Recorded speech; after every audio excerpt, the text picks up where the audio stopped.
ମଧୁବନ ଜଙ୍ଗଲରେ ସୋନୁ ଚଢେଇ ତାର ଗୋଟେ ଛୋଟ ଘରେ ରହୁଥିଲା। ସେ ବହୁତ ଗରିବ ଥିଲା। ସେ ପ୍ରତିବର୍ଷ ଜଙ୍ଗଲରେ ଧାନ ଚାଷ କରି ନିଜର ପରିବାର ପୋଷଣ କରୁଥିଲା। ସୋନୁ ଚଢେଇର 3ଟି ଝିଅ ଥିଲେ, ପିଙ୍କି, ମିକି ଆଉ ରୂପା। ସେମାନଙ୍କର ମା ଛୋଟ ବେଳୁ ହିଁ ତାଙ୍କୁ ଛାଡିକି ଚାଲି ଯାଇଥିଲା। ଝିଅ ପିଙ୍କି, ମିକି, ରୂପା କୁଆଡେ ଗଲ? ହଁ ହଁ ବାପା, ଆସୁଛୁ। ତାପରେ 3 ଭଉଣୀ ସେଠାକୁ ଆସିଲେ। ଝିଅ ମାନେ, ମୁଁ ଏବେ ବିଲକୁ ଯାଉଛି। ଆସୁ ଆସୁ ଟିକେ ଡେରି ହେବ। ତୁମେ ମାନେ କେହି ବି ଘରୁ ବାହାରକୁ ଯିବନି।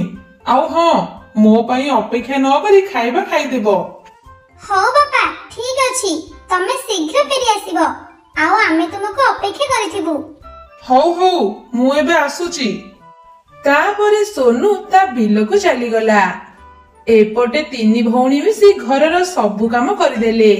ଘର ସଫା ଆଉ ରୋଷେଇ କାମ ସବୁ ସାରିଦେଲେ। ଏମିତି ଭାବରେ ସନ୍ଧ୍ୟା ହେଇଗଲା। ସନ୍ଧ୍ୟାରେ ସୋନୁ କାମ ସାରି ଘରକୁ ଫେରିଲା। ବାପା, ତମେ ଆସିଗଲ? ହଉ ହଉ, ଆସ ଖାଇଦବ ଆସ।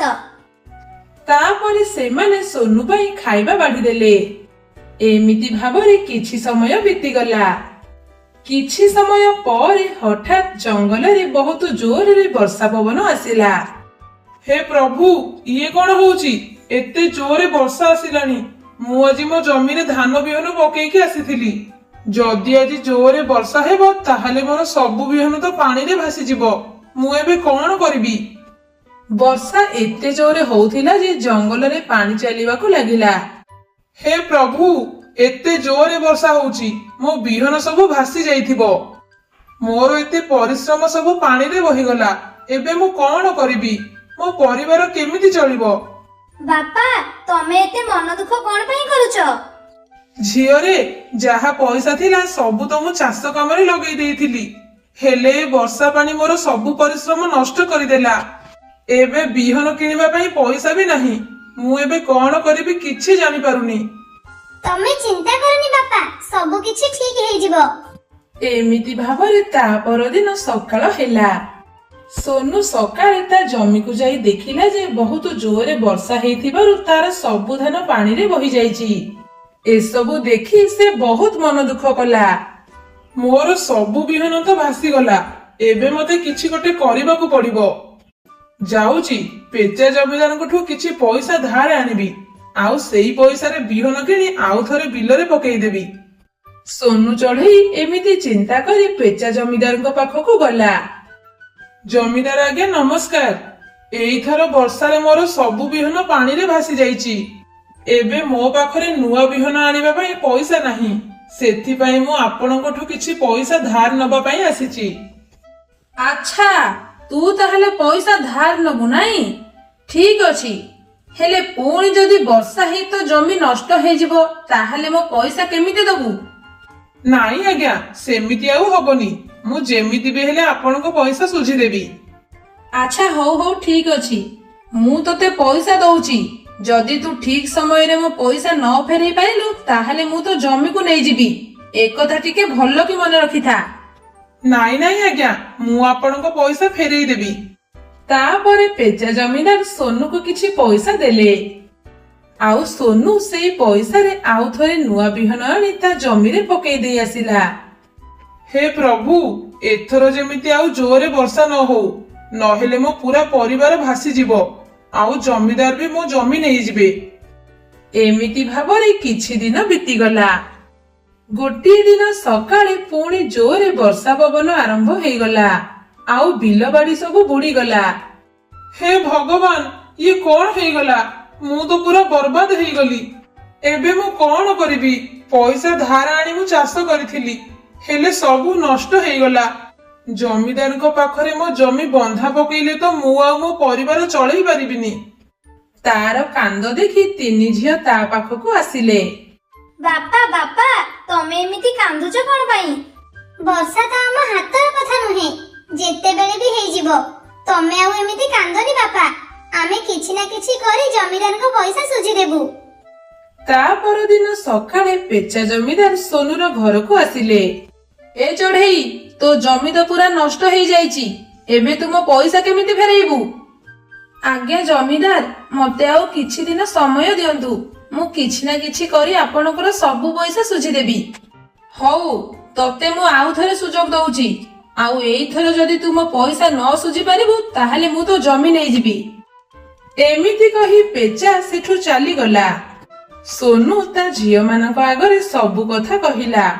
ବାପା, ତମେ ଚିନ୍ତା କରନି। ବିହନ ପାଇଁ କେତେ ଟଙ୍କା ଦରକାର କୁହ, ଆମେ ସେ ବନ୍ଦୋବସ୍ତ କରିଦେବୁ। ବିହନ ପାଇଁ 1000 ଟଙ୍କା ଦରକାର। ହେଲେ ଏତେ ଟଙ୍କା ତୁମେ କୋଉଠୁ ଆଣିବ? ବାପା, ତମେ ବିଲକୁ ଯାଅ, ଆମେ ଦେଖୁଛୁ ଆମେ କଣ କରିପାରିବୁ।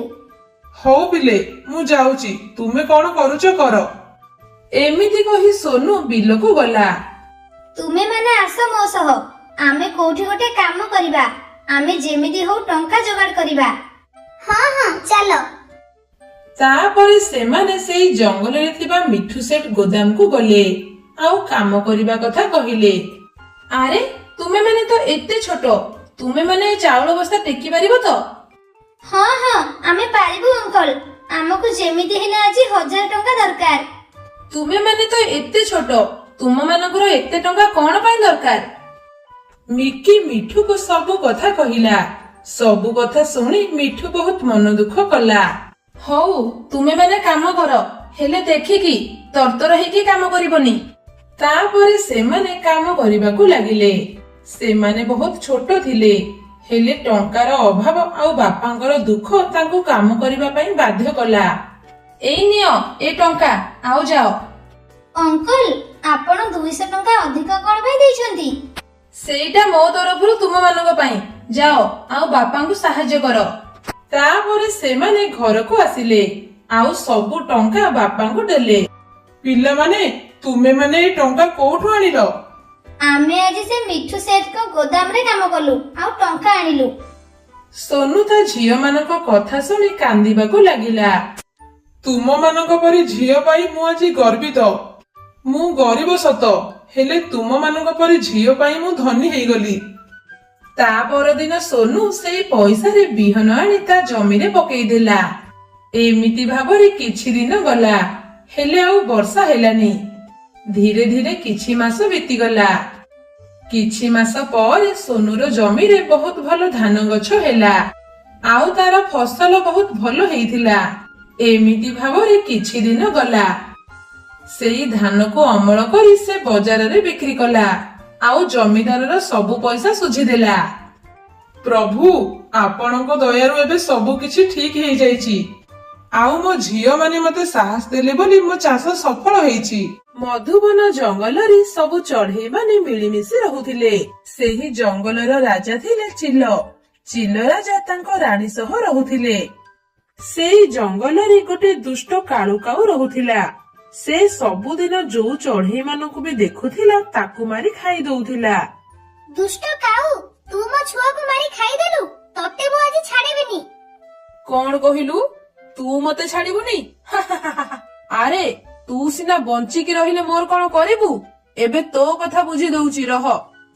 ଏମିତି କହି କାଳୁକାଉ ମିଠୁ ଶୁଆ ଉପରକୁ ଡେଇଁ ପଡିଲା ଆଉ ତାକୁ ସେଇଠି ହିଁ ମାରିଦେଲା। ଏମିତି ଭାବରେ ଦୁଷ୍ଟ କାଉର ଆତଙ୍କ ଦିନକୁ ଦିନ ବଢିବାକୁ ଲାଗିଲା। ସେଥିପାଇଁ ଆଉ କୋଉ ଚଢେଇ ମାନେ ଘରୁ ଡରିକି ବାହାରକୁ ବାହାରିଲେନି। ଓହୋ, କେତେ ଦିନ ହେଲାନି ଚଢେଇ ଛୁଆଙ୍କ ମାଂସ ଟିକେ ମୋ ପାଟିରେ ବାଜିନି। ଯାଉଛି, ଯାହା ଘରେ ଆଜି ଛୋଟ ଛୁଆ ଥିବ ସେମାନଙ୍କୁ ଆଜି ଖାଇବି, ଆଉ ଯିଏ ବି ମତେ ବାଧା ଦବ ତାକୁ ବି ମାରିଦେବି। ଏମିତି କହି କାଳୁ ଜଙ୍ଗଲ ଭିତରେ ଥିବା ସବୁ ଚଢେଇଙ୍କ ଘରକୁ ଯିବାକୁ ଲାଗିଲା। ସେଠି ତାକୁ ଗୋଟେ ଛୋଟ ଛୁଆର କାନ୍ଦିବାର ଶବ୍ଦ ଶୁଭାଗଲା। ଆରେ, ଏ କଣ? କୋଉ ଗୋଟେ ଛୋଟ ଛୁଆ କାନ୍ଦୁଛି? ମତେ ଯାଇ ଦେଖିବାକୁ ହବ। ଏମିତି କହି କାଳୁ ଖୋଜିବାକୁ ଲାଗିଲା। ସେ ଝରକା ବାଟେ ଦେଖିଲା ଯେ ପରି ଚଢେଇର ଘରେ ଗୋଟେ ଛୋଟ ଛୁଆ କାନ୍ଦୁଛି। ଏ ଚଢେଇ, ଚୁପଚାପ ତୋ ଛୁଆକୁ ମତେ ଦେଇଦେ, ମୁଁ ତାକୁ ଆଜି ଖାଇବି। ଏ କଣ? ଏ ଦୁଷ୍ଟ କାଉ ଏଠିକି କେମିତି ଆସିଲା? ନା ନା, ମତେ ମୋ ଛୁଆକୁ ବଞ୍ଚେଇବାକୁ ପଡିବ। ଏ ଦୁଷ୍ଟ କାଉ, ଚୁପଚାପ ଚାଲିଯା ଏଠୁ। ଜମା ମୋ ଛୁଆ ଉପରେ ନଜର ପକାନି, ନହେଲେ ମୁଁ ତତେ ଛାଡିବିନି କହୁଛି। ଚାଲିଯା ଏଠୁ। କଣ କହିଲୁ? ଚାଲିଯିବି? ଆରେ, ମୁଁ କଣ ଏଠିକି ଚାଲିଯିବାକୁ ଆସିଛି? ଆଜି ଯେମିତି ବି ହଉ ତୋ ଛୁଆକୁ ମୁଁ ଖାଇକି ହିଁ ରହିବି। ତୁ ମୋର କିଛି କରିପାରିବୁନି। ଏମିତି କହି କାଳୁ ଜୋର ଜବରଦସ୍ତି ପରି ଚଢେଇର ଘରେ ପଶିଗଲା ଆଉ ତା ଛୁଆକୁ ସେଇଠି ହିଁ ମାରି ଖାଇଦେଲା। ହେଲେ ପରି ଚଢେଇ ତାର କିଛି ବି କରିପାରିଲାନି। ହେ ଭଗବାନ, ଇଏ କଣ ହେଇଗଲା? ମୋ ଛୁଆକୁ ସେ ଦୁଷ୍ଟ କାଉ ମାରି ଖାଇଦେଲା। ମୁଁ କିଛି ବି କରିପାରିଲିନି। ଏମିତି ଭାବରେ ଦୁଷ୍ଟ କାଉ ସବୁ ଚଢେଇଙ୍କ ଘରେ ବସି ସେମାନଙ୍କ ଛୁଆକୁ ମାରି ଖାଇଦେଲା। ଗୋଟିଏ ଦିନ ସବୁ ଚଢେଇ ମାନେ ଏକାଠି ହେଇ କିଛି ଗୋଟେ ଉପାୟ ଭାବିବାକୁ ଲାଗିଲେ। ଚଢେଇ ମାନେ, ଆମେ ଚାହିଁଲେ ସେ ଦୁଷ୍ଟ କାଉର କିଛି କରିପାରିବାନି। ଆମକୁ ଚିଲ ରାଜାଙ୍କ ପାଖକୁ ଯିବାକୁ ପଡିବ। ସେ ହିଁ ଆମର କିଛି ସାହାଯ୍ୟ କରିପାରିବେ। ତାପରେ ସମସ୍ତେ ଚିଲ ରାଜାଙ୍କ ପାଖକୁ ଗଲେ। ପ୍ରଣାମ ମହାରାଜ, ଆମେ ଆପଣଙ୍କ ପାଖକୁ ଗୋଟେ ସାହାଯ୍ୟ ମାଗିବାକୁ ଆସିଛୁ। ହଁ ହଁ କୁହ, ମୁଁ ନିଶ୍ଚୟ ତୁମମାନଙ୍କୁ ସାହାଯ୍ୟ କରିବି। ମହାରାଜ, ସେ ଦୁଷ୍ଟ କାଉ ଏବେ ଆମ ଘରେ ବସି ଆମ ସବୁ ଛୁଆଙ୍କୁ ମାରିକି ଖାଇ ଦଉଛି। ଆମେ ତାର କିଛି ବି କରିପାରୁନୁ। ସେଇଥିପାଇଁ ଡରରେ ଆଉ କୋଉ ଚଢେଇ ବି ଘରୁ ବାହାରକୁ ବାହାରି ପାରୁନାହାନ୍ତି। ଆପଣ ଦୟାକରି କିଛି ଗୋଟେ ବାଟ ବାହାର କରନ୍ତୁ। ଆଚ୍ଛା, ଏମିତି କଥା। ସେ ଦୁଷ୍ଟ କାଉ ଏବେ ଚଢେଇଙ୍କୁ ମାରି ଦଉଛି। ତମେ ମାନେ କେହି ବି ଚିନ୍ତା କରନି, ମୁଁ ତା କଥା ବୁଝିଦେବି। ମନ୍ତ୍ରୀ, ମନ୍ତ୍ରୀ। ଆଜ୍ଞା ମହାରାଜ। ଶୁଣ ମନ୍ତ୍ରୀ, ସେ ଦୁଷ୍ଟ କାଉ ଏବେ ଜଙ୍ଗଲରେ ଆତଙ୍କ ଖେଳେଇ ଦେଇଛି। ଜଲ୍ଦି ତାକୁ ଧରି ମୋ ପାଖକୁ ନେଇ ଆସ। ଆଜ୍ଞା ମହାରାଜ, ମୁଁ ଏବେ ଯାଉଛି ସେ ଦୁଷ୍ଟ କାଉ ପାଖକୁ। ତାପରେ ପେଚା କାଉ ପାଖକୁ ଗଲା। ଆରେ ଏ ପେଚା ମନ୍ତ୍ରୀ, ଆଜି କଣ ମୋ ପାଖକୁ ଆସିଛୁ? କଣ କିଛି କାମ ଅଛି ନା କଣ?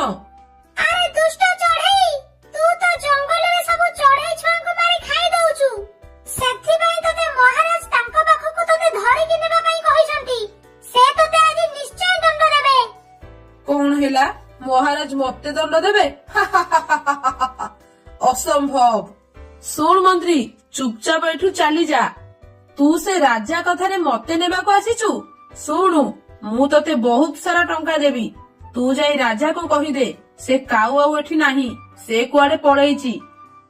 ବହୁତ ଟଙ୍କା କଥା ଶୁଣି ପେଚା ମନରେ ଲୋଭ ଆସିଲା। ସେ କାଉଠୁ ପଇସା ନେଇ ସେଠାରୁ ଚାଲିଗଲା ଆଉ ରାଜାଙ୍କ ପାଖକୁ ଯାଇ କହିଲା, ମହାରାଜ, ସେ ଦୁଷ୍ଟ କାଉ ଆଉ ଏ ଜଙ୍ଗଲରେ ନାହିଁ। ସେ କୁଆଡେ ପଳେଇଛି। ଆଚ୍ଛା ହଉ, ଠିକ ଅଛି। ଚଢେଇ ମାନେ, ସେ ଦୁଷ୍ଟ କାଉ ତ ଏଠି ନାହିଁ। ତମେ ମାନେ ଏଥର ଆଉ ଡରନି। ଯାହା ଅସୁବିଧା ହବ ମତେ ଆସି କହିବ। ତାପରେ ସବୁ ଚଢେଇ ମାନେ ସେଠାରୁ ଚାଲିଗଲେ। ଏମିତି ଭାବରେ କିଛି ଦିନ ବିତିଗଲା। କିଛି ଦିନ ପରେ ପୁଣି ସେ ଦୁଷ୍ଟ କାଉ ଜଙ୍ଗଲର ଚଢେଇ ମାନଙ୍କୁ ମାରି ଖାଇବାକୁ ଲାଗିଲା। ସେଥିପାଇଁ ସବୁ ଚଢେଇ ମାନେ ମିଶି ପୁଣି ରାଜାଙ୍କ ପାଖକୁ ଗଲେ ଆଉ ରାଜାଙ୍କୁ ସବୁ କଥା କହିଲେ। ଆରେ, ସେ ଦୁଷ୍ଟ କାଉ ପୁଣି ଆସିଲାଣି। ଆରେ ତମେ ବା କହୁଥିଲ ସେ ଦୁଷ୍ଟ କାଉ ଜଙ୍ଗଲ ଛାଡି ପଳେଇଛି ବୋଲି। ପୁଣି କଣ ସେ ଆସିଛି? ଆଜ୍ଞା ଆଜ୍ଞା ମହାରାଜ, ସେ ତ ଜଙ୍ଗଲ ଛାଡି ଚାଲି ଯାଇଥିଲା। ସେ ବୋଧେ ପୁଣି ଆସିଛି। ଏମିତି ଭାବରେ ମନ୍ତ୍ରୀ ରାଜାଙ୍କୁ ମିଛ କଥା କହିଲା। ହେଲେ ରାଜାଙ୍କ ପାଖରେ ତାଙ୍କ ରାଣୀ ଥିଲେ। ରାଣୀ ବହୁତ ଚାଲାକ ଆଉ ବୁଦ୍ଧିମାନ ଥିଲେ। ମନ୍ତ୍ରୀ, ସତ କଥା କୁହ। ମତେ ଲାଗୁଛି ତୁମେ କଣ ଗୋଟେ ଲୁଚଉଛ। ତୁମେ ପ୍ରକୃତ ସତ କୁହ। ରାଣୀ ଏମିତି କହିବାରୁ ମନ୍ତ୍ରୀ ସବୁ ସତ କଥା କହିଦେଲା। ମତେ କ୍ଷମା କରିଦିଅନ୍ତୁ ମହାରାଜ। ପଇସା ଲୋଭରେ ମୁଁ ଆପଣଙ୍କୁ ମିଛ କଥା କହିଥିଲି। ମନ୍ତ୍ରୀ, ତମେ ଏମିତି ଛୋଟ କାମ କରିବ ବୋଲି ଆମେ କେବେ ବି ଭାବିନଥିଲୁ। ତୁମକୁ ତ ନିଶ୍ଚୟ ଶାସ୍ତି ମିଳିବ। ହେଲେ ତା ପୂର୍ବରୁ ମତେ କିଛି ଗୋଟେ କରିବାକୁ ପଡିବ। ରାଣୀ ମନେ ମନେ କିଛି ଗୋଟେ ଉପାୟ ଭାବିବାକୁ ଲାଗିଲେ। ତା ପରଦିନ ରାଣୀ ସାଧାରଣ ବେଶରେ ଜଙ୍ଗଲ ଭିତରକୁ ଗଲେ ଆଉ ସେ କାଉ ଆସିବାର ଅପେକ୍ଷା କଲେ। କିଛି ସମୟ ପରେ କାଉ ଯେମିତି ସେଠାକୁ ଆସିଲା, ରାଣୀ ମିଛରେ ମିଛରେ କାନ୍ଦିବାକୁ ଲାଗିଲେ। ମୋ ଛୁଆକୁ ସେ ଦୁଷ୍ଟ ଚଢେଇ ଖାଇଦେଲା ଲୋ ମା। ମୁଁ ଏବେ କଣ କରିବି? ଆରେ ଏ ଚଢେଇ, ତୁ କାନ୍ଦୁଛୁ କଣ ପାଇଁ? ଆଉ ତୋ ଛୁଆକୁ କିଏ ଖାଇଦେଲା? ଏ ଜଙ୍ଗଲକୁ ଗୋଟେ ଦୁଷ୍ଟ ଚଢେଇ ଆସିଛି। ସେ ଆମ ସମସ୍ତଙ୍କ ଛୁଆକୁ ମାରି ଖାଇ ଦଉଛି। ଆମେ କଣ କରିବୁ କିଛି ଜାଣିପାରୁନୁ। ଏ ଜଙ୍ଗଲରେ ତ ମୁଁ ସବୁ ଛୁଆଙ୍କୁ ଖାଇଦିଏ, ହେଲେ ମୁଁ ତ ୟା ଛୁଆକୁ ଖାଇନି। ଆଚ୍ଛା ଚଢେଇ, କିଏ ଏ ଜଙ୍ଗଲକୁ ଆସିଛି? ଚାଲ ମତେ ଦେଖେଇବୁ, ତା କଥା ମୁଁ ବୁଝିବି। ହଁ ହଁ, ମୁଁ ତୁମକୁ ସେ ଚଢେଇ ପାଖକୁ ନେଇଯିବି। ତାପରେ ରାଣୀ ମିଛ କଥା କହି କାଉକୁ ଗୋଟେ ଘର ପାଖକୁ ଡାକି ନେଇଗଲେ। ଆଜ୍ଞା, ଏଇ ଘରେ ସେ ଚଢେଇ ରହୁଛି। ଆଚ୍ଛା, ଏବେ ତା କଥା ବୁଝୁଛି। ତାପରେ କାଉ ଯେମିତି ସେ ଘର ଭିତରେ ପଶିଛି, ରାଣୀ ବାହାର ପଟୁ କବାଟ ଦେଇଦେଲେ। କୁଆଡେ ଗଲେ ସମସ୍ତେ? ଆସ ଏଠିକି, ଆଉ ଏ ଘରେ ନିଆଁ ଲଗେଇ ଦିଅ। ତାପରେ ସବୁ ଚଢେଇ ମାନେ ସେଠାକୁ ଆସିଲେ, ଆଉ କାଉ ବନ୍ଦ ହେଇଥିବା ଘରେ ନିଆଁ ଲଗେଇଦେଲେ। କାଉ ସେ ଘରେ ଜଳି ପୋଡି ପାଉଁଶ ହେଇଗଲା। ରାଣୀଙ୍କ ବୁଦ୍ଧି ଯୋଗୁ ସବୁ ଚଢେଇ ମାନେ ସେ ଦୁଷ୍ଟ କାଉ ପାଖରୁ ରକ୍ଷା ପାଇଲେ। ସାଙ୍ଗମାନେ, ଏ ଷ୍ଟୋରିଟି କେମିତି ହେଇଛି ଆମକୁ କମେଣ୍ଟ କରି ଜଣେଇବେ। ଆଉ ଏମିତି ଭିଡିଓ ଆଗକୁ ଦେଖିବା ପାଇଁ ଆମ ଚ୍ୟାନେଲକୁ ସବସ୍କ୍ରାଇବ କରିଦେବେ।